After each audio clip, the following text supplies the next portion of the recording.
அன்புமிக்க உறவுகளே, விண்ணகத்தில் உள்ள என் தந்தையின் திருவுளத்தை நிறைவேற்றுபவரே என் சகோதரமும் சகோதரியும் ஆவார் என்று இன்றைய நற்செய்தியில் நம் ஆண்டவர் இயேசு மிக தெளிவாக கூறுகின்றார்.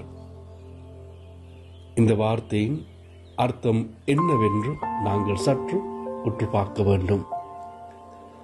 அன்பார்ந்தவர்களே, இறையாட்சியின் படிமுறையில் குடும்பத்தை விட சீடத்துவமே முதன்மை பெறுகிறது என்பதை நாம் கற்றுக்கொள்ள வேண்டும். நமது இரத்த உறவுகளை விட இறையாட்சியின் உறவுகளுக்கு இயேசுவை போல நாமும் முன்னுரிமை கொடுக்க வேண்டும்.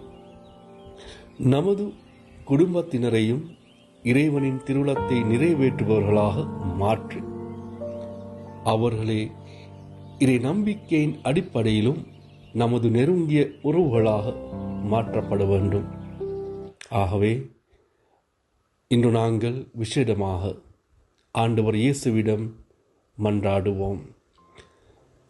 நாங்களும் இயேசுவை போல இறையாட்சியின் உறவுகளுக்கு முன்னுரிமை கொடுக்கும் மக்களாக வாழ வேண்டிய இறை அருளை நம் எல்லோருக்கும் தரும்படி. ஆமென்.